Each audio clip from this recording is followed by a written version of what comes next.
Welcome back to Hot Headlines, your easy to understand conversational source for news. I'm your host, Julia Joseph. Here's a burning headline: a whole civilization will die tonight.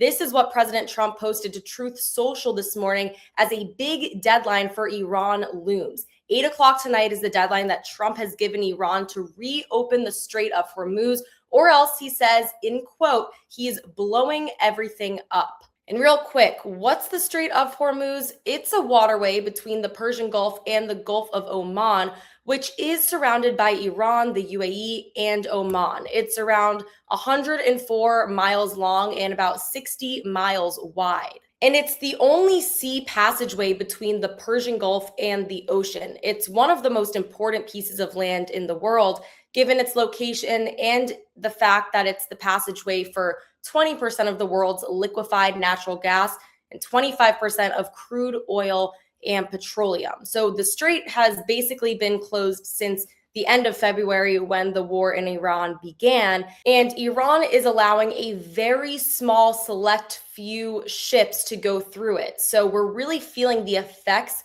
of this strait's closure. The easiest example of this is the rising price in gas. Of course, it's hard to tell if this is a real staunch deadline or not, as Trump has already extended it twice. On Sunday, the president posted this with some profanity in a post on Truth Social in regards to today's deadline. He calls today Power Plant and Bridge Day, meaning he plans on destroying those infrastructures across Iran. He then writes, "Open the strait, you crazy bastards, or you'll be living in hell." So all eyes right now are on Iran and what decision they will come to today before 8 o'clock Eastern Standard Time. On to the next headline: is Trump committing war crimes? This idea has been growing in popularity as the Secretary General of the UN spoke out, saying if there's a blatant attack on civilian infrastructure, that's illegal under international humanitarian law. The president threatening to blow up oil plants, bridges, you name it, will most likely cause horrifying consequences to the region, which civilians will have to bear. And the problem here specifically is that other world leaders are receiving this as Trump does not care about precision of the US operations or the impacts it will have. Many feel he's just acting out on a whim and throwing these threats out and actions out without consulting or trying to consider how this will impact the people in the area. I know this is a very Trump-heavy episode, but that's where the news is today. I have one more headline for you guys on the president, and then we'll move on. A refresher: on Friday, a U.S. fighter jet was shot down over Iran. 2 airmen were ejected from the jet, though they both miraculously survived. So the first pilot was recovered just within a couple of hours, but it took the U.S. until Sunday to rescue the second airman as he was trapped in Iranian territory. Well, it was reported pretty quickly that the second airman was missing, and on Monday, the president made threats to that journalist. He says the U.S. wanted that information to be kept secret in order to prevent him from being captured or killed by Iran.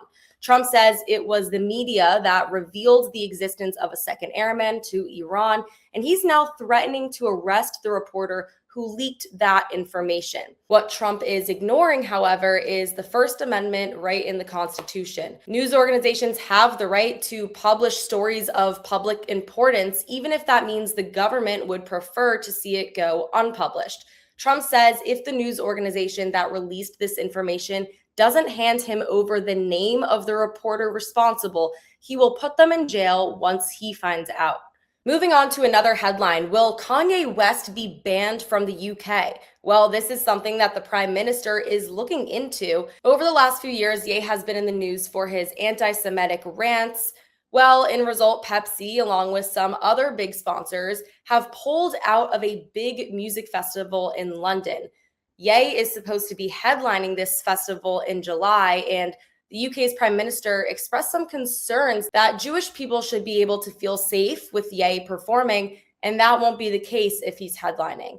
On Monday, UK officials then said they're going to look into whether Ye can even be in the country, given the remarks and threats that he has made on the Jewish people. And the last hot headline for today: well, it's day 7 of Artemis 2's journey around the moon, which means today the spacecraft starts its journey home back to Earth. NASA's latest update on the mission is that the crew completed the lunar observation period of the mission. So now the journey home begins this afternoon, where the spacecraft plans to have a splashdown landing off the coast of San Diego on Friday to wrap up the 10-day mission. Thank you so much for listening to Hot Headlines with Julia Joseph. Please like this episode on YouTube and subscribe. And if you aren't already, toss Hot Headlines Pod a follow on Instagram and TikTok. See you soon.